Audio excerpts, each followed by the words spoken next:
We have today Jean-Michel Oughourlian, who co-wrote the book Things Hidden Since the Foundation of the World with Professor Girard. And let me start off by asking you, how did you first hear about Professor Girard? Well, we have to go back to 1972. In the spring of 1972, I was trying to finish the writing of my thesis of doctor in psychology. I was already a doctor in medicine and so on, but I wanted to have a doctorate in psychology. And I had my subject was the recent developments of drug addiction after the summer love in San Francisco in '69. And all my observations and reflections led me to think that the problem was violence. And I went to my librarian friend and I said to him, "You have to find me a book about violence." He said, "Okay, I have none for the time being in mind, but I will look for it." And in September of 1972, the doorbell rings, and here is the librarian handing me The Violence and the Sacred in French, which has just come out. And he said, "This is probably what you're looking for. Read it immediately." So I read it once. I was so enthused that I read it twice. I read it 3 times. I read it 4 times. And in the beginning of 1973, I decided that I had to meet René because I was convinced that his thought, his new approach, were going to transform totally psychology, psychiatry, and psychotherapy. So I took the plane because I had read that he was a professor in New York University. So I took the plane and I went to New York. It's amusing, since our common origin, that you should know that, of course, in New York, my contact was a very old friend, Mr. Karnik Malikian. And he was a very important businessman and so on. So he took me to his office and he said, "What can we do for you?" I said, "Well, I'm looking for Professor Girard." He said, "You know, at the time in 1973, there was no computer, there was no iPhone, there was nothing." So he said, "My secretary is very intelligent, she's very good, we're going to ask her to do it." So the secretary comes in and he says, "This is the problem." She says, "Okay, give me an hour, I'll try to find out where he is." And an hour later, she comes and she says, "Well, you know, I think there is a little misunderstanding. Professor Girard is indeed professor at the University of New York, but he is the professor at the University of New York in Buffalo." So I said, "Fine, how do I go to Buffalo?" She said, "You can't, because in February, there's 3 meters of snow, there's no planes going there, there's no trains, you can't go." So I said, "Okay, can I at least talk to Professor Girard on the phone now that I've come all the way?" She said, "Well, I will try." Comes back and she says, "Well, I was able to talk to the university, Professor Girard," and he says, and I explained to him the reasons why I thought that his thinking and his theory were going to revolutionize the psychiatry and psychology. He said, "Well, I can't really believe that, but anyway, we can work together." And indeed, a few weeks later, in July, I went to Buffalo. Well, let me pause you before you do explain. Why did you think Violence and the Sacred would revolutionize psychiatry? It was because I thought that the mimetic theory was really the key to the understanding of psychology. And this is why when we started writing together Things Hidden, I insisted having this third part called individual psychology, In other words, to remove the individual and stress the relationship. And I said we must make a psychology of the relationship, because a man alone, a person alone, a human being alone does not exist. He exists only in his rapport to somebody else. And René fully agreed to that. He said, yes, I agree, so on. At that time, of course, I had read the preceding, the work he had done before, you know, Mensonge romantique et vérité romanesque, in which he really develops that. And during 5 years, until 77, or 4 years, I went there with a recording machine. We talked, and I came back and I wrote down everything we had been discussing, and I had it typed and I sent it to him, and then he would correct it and send it back and forth. And finally, in the summer of 1977, he had moved by that time to Baltimore. He was at Johns Hopkins. And we laughed because we suddenly realized that in 1966, he was in Johns Hopkins,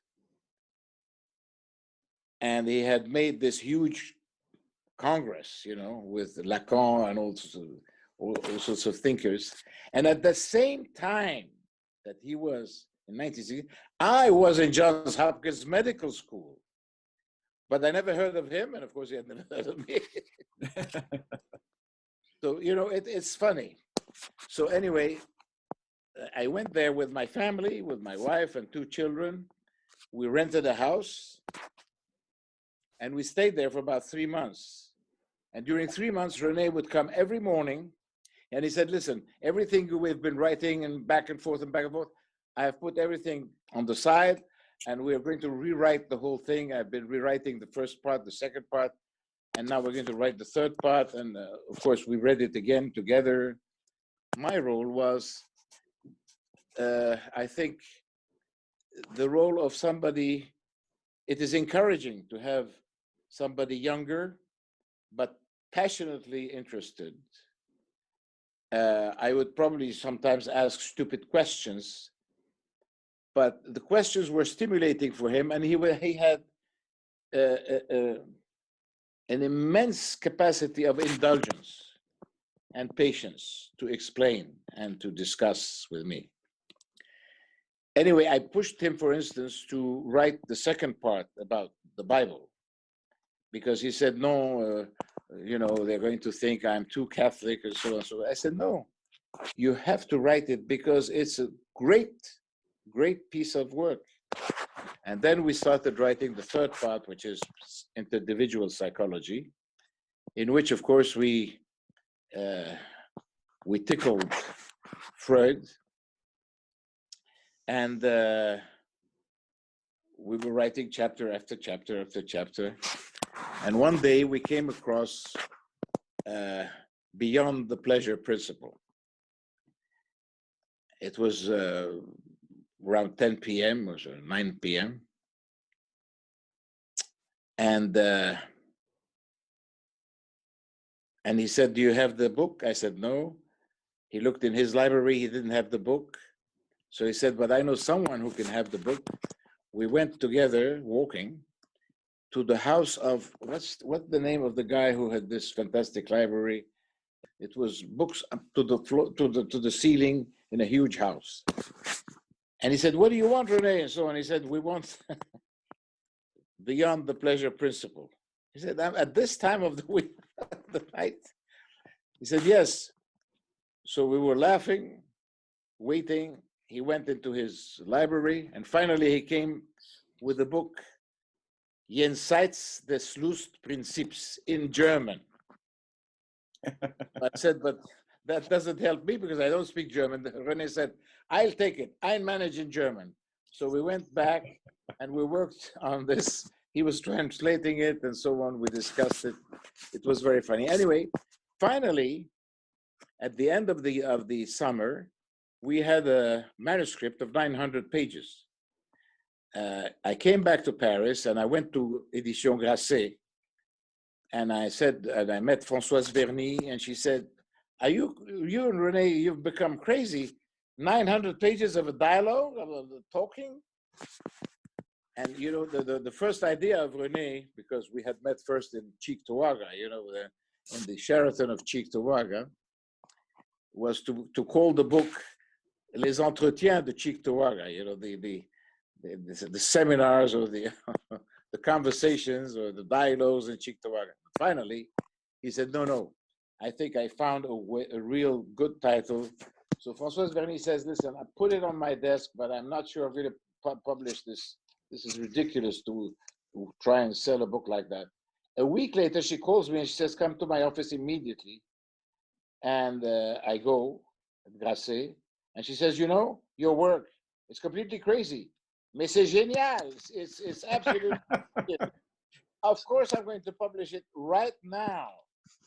And it was a huge success. It was a huge success. Of course, this built up René's, you know, how should I say, personality and fame.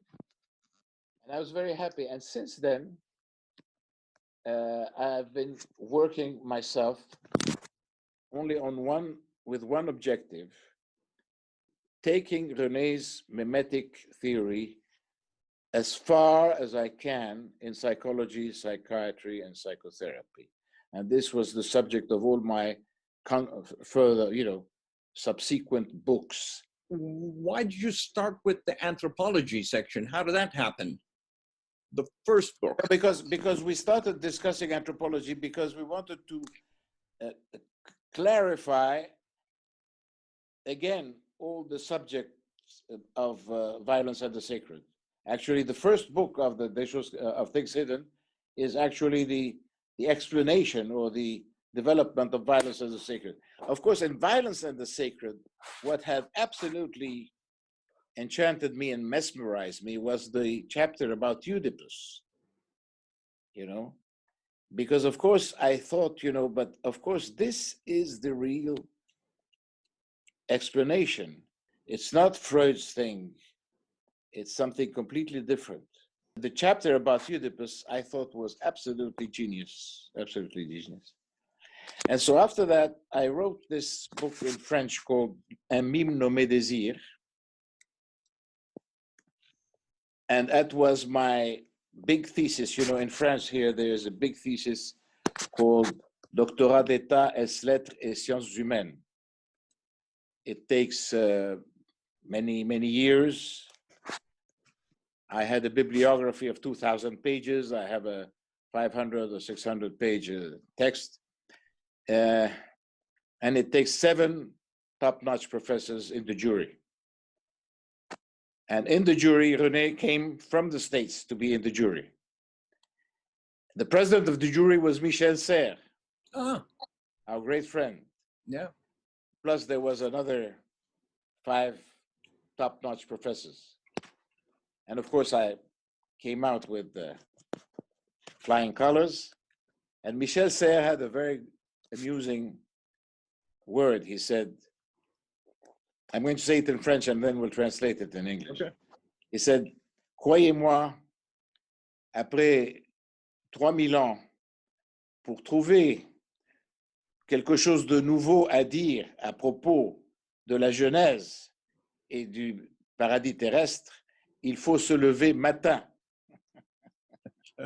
In other words, translation is, you know, after 3,000 years, if you find something new to say and comment about Genesis 3 and the story, the history of the paradise and paradise lost and so on, and the sin of Eve, you really have to work hard and wake up early. Anyway, so I went on further, and after that, we continued, René and I, to discuss, to talk on the phone. I went to the States, he came to Paris. I continued being inspired every time I spoke to him, and he was following my work. At one point, for instance, I wrote a book called Psychopolitics, And I asked him to write the preface. And he said, yes, I will. But I have written a book about anorexia nervosa, and I want you to write the preface to that. So I said, okay. So we each wrote the preface of the other. And so we were having a lovely time. Every time we were together, we were laughing, we were talking, we were having a wonderful time. And we were really close friends. I can imagine. We were discussing everything. I mean, we could talk about anything. And how did the second book of Things Hidden come about? Because that was a very different book. How did that start? How did you manage to get René to talk about? Well, because he showed me that part, and he said, "We're not going to put it in because I'm going to be accused of being too Catholic or too Christian." And of course, at that time, you know, in France, if you were not Marxist, atheist, and Freudian, you were to be rejected. You know, and I was myself. All my career in the Sorbonne and in the French University was very much jeopardized by my attitude and my Girardian inspiration. But I said to him, René, you have to put it in because it's absolutely fundamental. And if you don't put it in, you will not publish it independently. So that was a dialogue you and René had actually done already on Judeo-Christianity, the second part. No. Yeah, no, he had written it entirely, but then we discussed it again. I see. And for instance, let me give you just one little piece of information. For instance, I tried to, you know, to push him to and so on. And in the end, I told him, listen, René, you know something? We could summarize the whole thing by saying that, I say it in French and then we'll try and translate it. La victime émissaire et la création des dieux païens, c'est on divinise une victime. You turn a victim into a god. And in the Passion of Christ, on victimise un Dieu. You victimize a God. In other words, it's the completely different. He said, no, we're not going to put this sentence because it's too theological, and and we are taking sides, and we are, you know, enforcing the idea that we really believe that Jesus was God, and we cannot say that because we will be lynched. Right. So I said, okay. So, you know, this kind of conversation went on, and then we went on to the third part. And then, of course, one day in 1995 or something like that, after, you know, many years of friendship and going back and forth, and he would read my books and I would read his books and so on and so forth, and comment. And he gives me a call and he says, we're making a gathering here in Stanford. You have to come immediately. And I said, what is it about? He said, do you realize that we're going to have here Vittorio Gallese, the number 2, the guy who in Parma discovered with Rizzolatti the mirror neurons. He said, do you know what that means? I said, no, I'd never heard of it. He said, well, come on, you come immediately. So I went, and we had this big meeting with Vittorio Gallese, Bob Hamilton Kelly, Jean-Pierre Dupuis, René Girard, and so on. And of course, I, at that time, had to make a speech about what I thought, you know, about the new psychiatry I was trying to implement. But what the most interesting thing was Vittorio Gallese telling us that our brains are mirroring each other all the time. In other words, we had there the scientific proof that the mimetic theory had a neurophysiological basis, because we realized that, in fact, the constitution of the brains and the existence of mirror neurons explained the fact that desire was mimetic, and that everything that all our interpersonal relationship was of mimetic nature. And of course, there was the Andrew Meltzoff, who was this big psychologist from Seattle, who had published in late 1970s, all his works about babies, being able to imitate before talking, before anything. So we were fascinated, extremely excited and everything. And I came back to Paris, and René came, and we had a big meeting in the American hospital. I organized a big conference about Vittorio Gallese came and so on. And we developed, because now we had something very strong to rely upon, because we had it's not a proof, of course, but it really indicates that there is something there in the mimetic theory.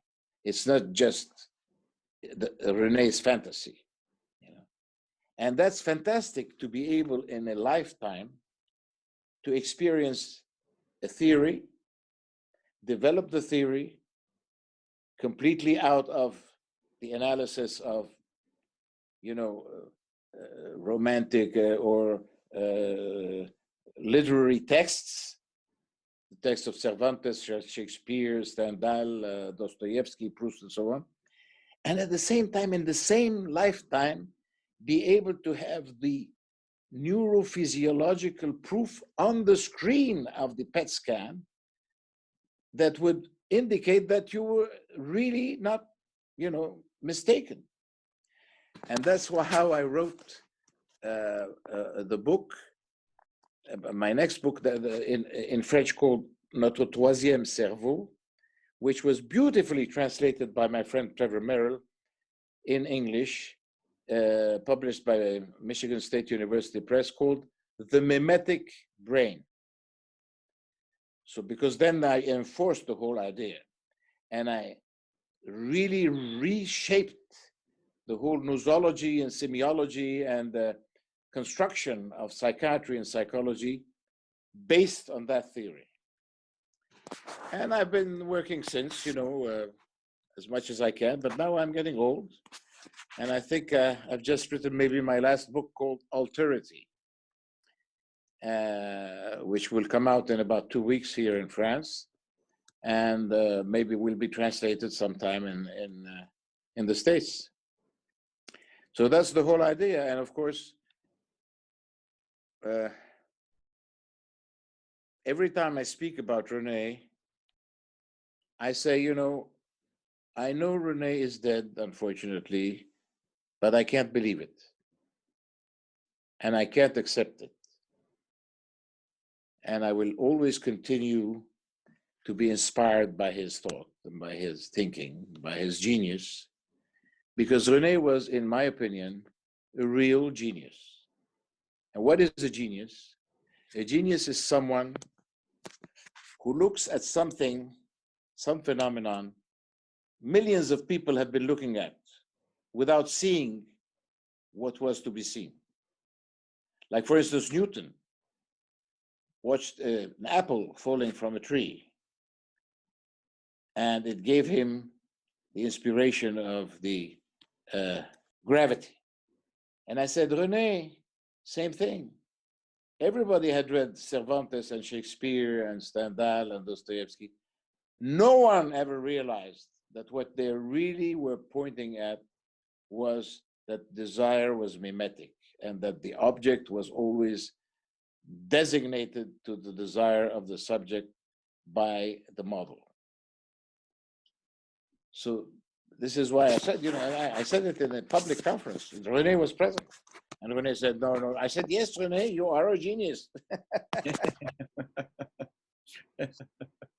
Yeah. So my admiration for him was extremely great.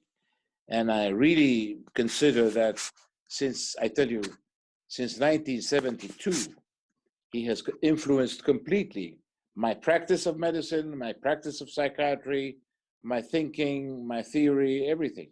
My view, my out view on psychology and psychiatry and psychotherapy, you know. So that's it. What else can I tell you? No. In Cynthia Haven's book, she wrote that you were his best friend. Would you consider that true? Well, I always thought he was my best friend. And Cynthia Haven says that he told her I was his best friend, and I'm extremely proud of that. I'm really very proud of that. And well, it's probably true because, you see, when we were together, we always laughed so much. I never laughed as much as during those 3 months during which we wrote Things Hidden. We were absolutely in stitches over everything. And he taught me how to read great texts without reverence, with interest. But he said, you have to find out what the text says, what the text means, and what the text hides, you know. And this is a lesson that kept in my mind. So from then on, I was able to read those texts without bending to those big figures like Freud and Jung and so on. Yeah. And so, of course, we had jokes, you know, because one day I said to him, what do you think of, I don't know, which situation in psychology? And he said, I can't answer you. Give me a text. I'll analyze it. Give me a text. So I said, okay, well, I don't have a text, but anyway, we laughed and everything. A few weeks later, he asked me a question about, you know, the situation in psychology. And I laughed and I said, René, give me a patient. Well, you see, this was the kind of joke that we would back and forth. Back and forth. We had a wonderful time. We had a wonderful time. Let me ask you something, since you were a close friend of his and you're a psychiatrist, a man who wrote so much on violence and scapegoating all his life, how come he was so much full of joy? Well, I tell you, it's very difficult to say because he felt that violence was the essence of civilization. You know, the first great Congress we had in '81 in Stanford was disorder and order. And the disorder was violence, undifferentiated violence. And order came out of that violent crisis. So,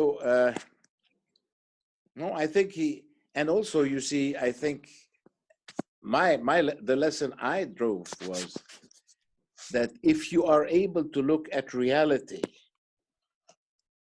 without judging it, just looking at reality as it is, as such, it gives you a great deal of comfort and joy. And I was amazed to see that the Dalai Lama says about the same thing. And Krishnamurti says about the same thing. And plenty of Indian philosophers and wise men say the same thing. And I have myself, of course, it has helped me to develop, you know, my inner psychology and to be able to cope with life. Yeah. Which wasn't easy.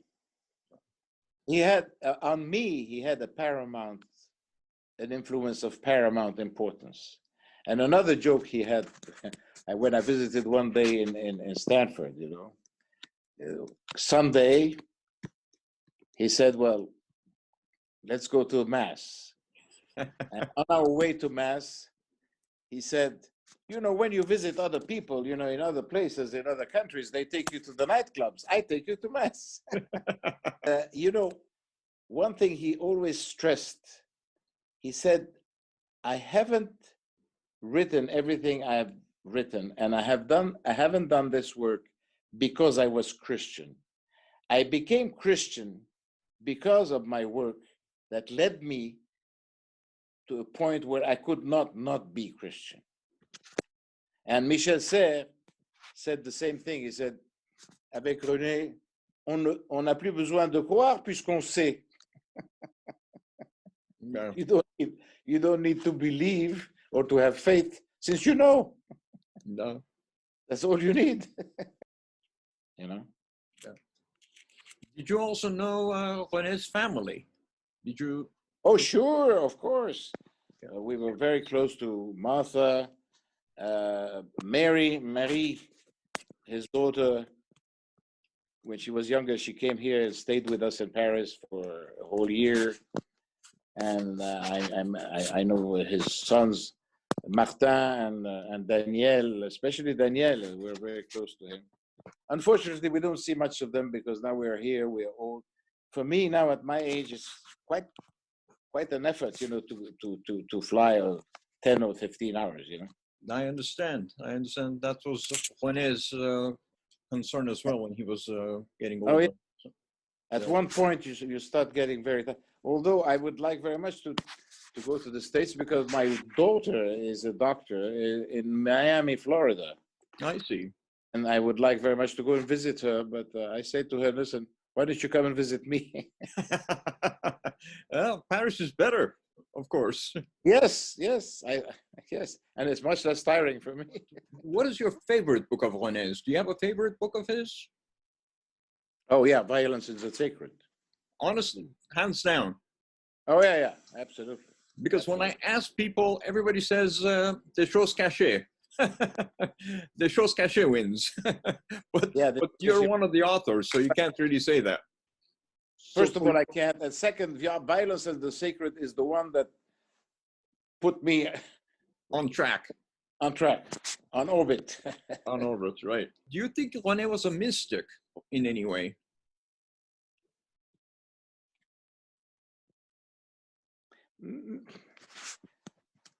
How shall I say? He was a laughing mystic. What do you mean by that? Well, he wasn't the kind of mystic that's serious, boring, you know, and withdrawn. He was very outspoken, very funny, very witty, full of humor, and full of indulgence towards mankind. Yeah. In that respect, I think he was identifying to Christ. Yeah. He was identifying to Christ. You know, Christ was very sorry to see people sinning and so on, but he was at the same time forgiving. What did you think of his last book? Battling to the End. Clausewitz, yeah. Of course, Battling to the End, Monter aux Extrêmes and all that. René had spoken about that a million times, you know. Rivalry can go to the extremes, and we said together a million times that when rivalry gets exacerbated, the two rivals lose track of the object of their rivalry. And the rivalry becomes their obsession, and they couldn't care less anymore about the object that eventually triggered the rivalry. So, but of course, Achevé Clausewitz was okay. But it's not, I mean, for me, it's not inspiring as much as the other, especially not as much as Violence and Sacred or all the others. I mean, no. I see Satan falling like a lightning and so on. That's very good. But of course, most people, they concentrate on things hidden because it's a sort of an overview of all anthropology. Most people think Things Hidden Since the Foundation of the World changed them the most when they first read it? That's the book that I'm not surprised. I'm not surprised. yeah, Because indeed, you see, they have to, if they read it and they understand it, it revolutionizes everything they had been thinking before. Yeah. About the violence, about the sacred, about psychology, about mimetics, about Passion of Christ, and everything. So when you met René, was he a Christian? Was he a Catholic when you met René? Yes, but not.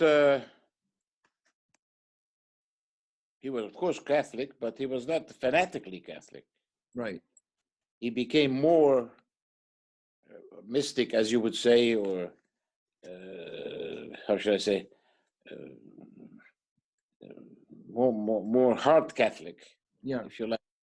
Towards the end. Towards the end, yes. Yeah. But you contributed to that probably, didn't you? Well, I don't know. He contributed to make me a Catholic, or I did. I don't know which. But you know, Cynthia Haven asked me the question. She said, "You're a Catholic and a Christian, at least, and how come?" I said, "Listen, there are many reasons, but one of the main reasons is that 17 members of my family in Turkey have been, including my own grandfather, have been killed, massacred, because they were Christian." And I said, I cannot betray all these people. I have to maintain the tradition. And also, working with René,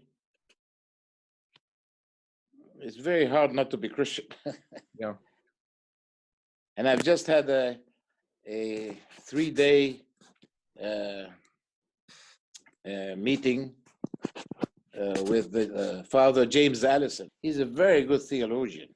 Yeah. What of course is extremely flattering for me is that he says that his anthropology of theology is based on my work. So of course, and of course on René's work, but I mean, right. Psychologically, it's more my work that it is based. And so of course, I'm extremely proud of that. Yeah, sure, of course. But I like him as a person. He's good. Yeah. You don't practice anymore, do you? Well, no, you see, I'm 80 years old. I've retired from practicing for now 7 years. I stopped practicing at 73. I see. Not because I was demented or anything, but because the practice of medicine in France had become too, bureaucratic. You know, with Social Security interfering with every prescription, with being controlled for everything, having to write endless reports in every direction. Yeah. You know, that's not my way. I like to have a patient and concentrate on the patient and try to see how I can help him. Yeah. But if the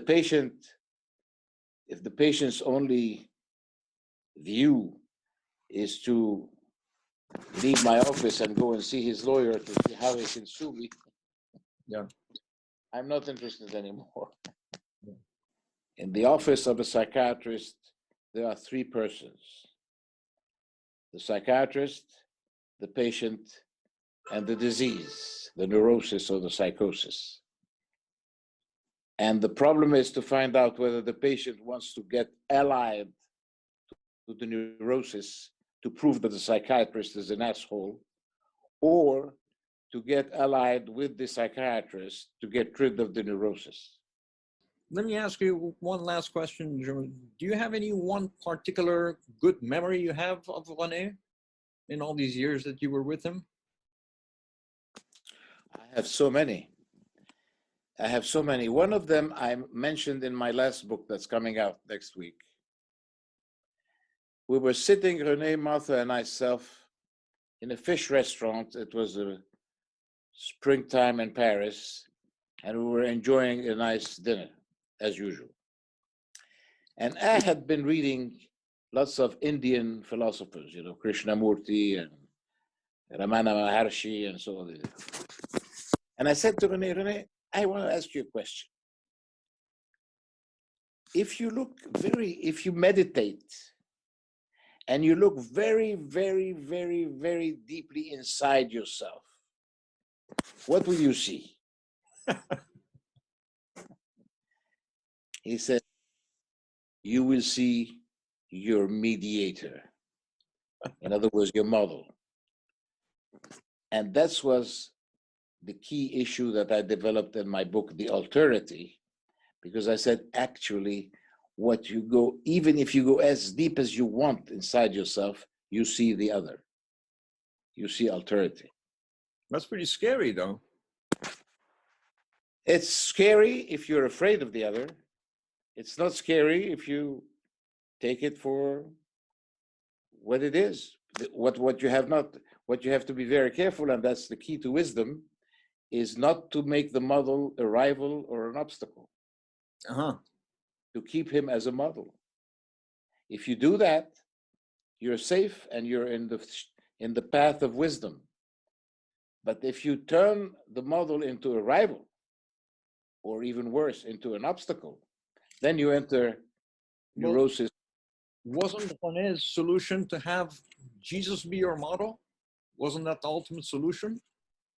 Yes, but the thing which I emphasized is that you shouldn't imitate Jesus, because if you imitate a model, you always have this risk of him turning into a rival or an obstacle. So what you have to do is follow Jesus, follow his steps, follow his teachings. Because if you follow somebody, you acknowledge that he precedes you, that his desire is before you, and therefore he can never be a rival. See? Yeah. So the problem is to follow Christ and follow his path and try to understand what he says and means, and that's what he was during his life. Christ would say to people, you know, he said, leave everything and follow me. Yeah. He never said, mimic me. He never said, come and make a miracle like I do. You know, he never said, come and walk on the sea as I can do it. He never said that. But he said, leave everything and follow me. But he did give the rules of the kingdom: turn the other cheek, walk the extra mile, all those things. He gave rules. No, he gave not rules. He gave advice. He gave examples, models. Models. Yeah, exactly. You know, like the other cheek is, if this aspect of you is developing rivalry, maybe if you show the other aspect of you, maybe that'll lead you to comprehension and understanding, you know. Right. And that's the key issue of every diplomatic negotiation. Right. Right. So I think in every time he gives an example, and James Allison has a very, very good analysis of his parables. How do you say parables in English? Parable. Parables. Okay. Yeah. This is it. No, but René is really a great loss. But he, I mean, I can say that all my life has been shaped by René's thought. There's no question about that. Thought and friendship, I guess. Thought, friendship, relationship, everything. Laughter. Master. Everything. Well, you should write a book on him sometime. Well, I did, and Benoit Chantre doesn't want to publish it because in the book we have a point that we disagree upon. I have found a letter written by me to my father saying I've just sent René 575 pages typed of our conversations. And then I said that when I went to Baltimore, René said, no, I have put everything aside and rewritten everything. And Benoit says, no, I cannot publish that because I haven't found in René's papers anything about that. So, okay. He doesn't want to publish it, fine. But that's a book that you've written about René? Excuse me? It's a book you've written about René? Yeah, it's a small book. Yes, I had written about him, about everything I've just been telling you, the way I met him and everything. Well, why can't you find another publisher? Because I don't want to enter in rivalry with Benoit Chantre, who is the president of... Okay, very good. Maybe I will leave the book to be published after my death, you know, sometime. No. Well, I won't be there. Yeah. Well, Cynthia Haven's book has documented it, and there has been also another book for René that has your essay in it, and this film is going to be out. So there's definitely going to be plenty of your contribution that's out there already. So, have did you see the Lern, the Lern book? Lern? No. Which one is that? Lern is a very thick review that comes, you know, and every review, every production is dedicated to an author. Uh-huh. There's been one has come out about René, in which I've written how I met him and everything, what I told you now. Lern, cahier de Lern, l'apostrophe H-E-R-N-E. Okay, very good. Look at it. It's plenty of other texts interesting. Okay, very good. All about René, and there's René's picture on the cover. Very good. Okay, well, thank you so much for taking your time to have this conversation with me. It's been a great. Thank you for being interested in what I said. Absolutely, this has been wonderful, and I hope to see you soon. If you come to Paris, and I happen to be in Paris, I'd be delighted to see you. And you live in New York. I live in New York, absolutely. And if you come to New York, I would love to see you as well. But if you come to Paris, it's much more easy for me to see you in Paris. Okay. We'll have a nice meal. Okay. Are you going to be in Paris from here on, or are you going to be traveling? No, going back to Spain day after tomorrow. And after that, I might go to Lebanon, where I have some things to do. And I might go to Armenia. As you know, I am the ambassador of the Order of Malta to Armenia now for the past 10 years. So I have some work to do, but I couldn't go so far because of the coronavirus. Armenia was confined and borders were closed, and so I couldn't go. So I might be back to Paris, say, at the end of the year. Okay. But anyway, after that, I will be staying 3-4 months. Okay. Well, anyway, lovely talking to you and meeting you, and hoping to see you very soon. Très bien. À bientôt. Merci beaucoup. À bientôt. Bye-bye. Bye-bye.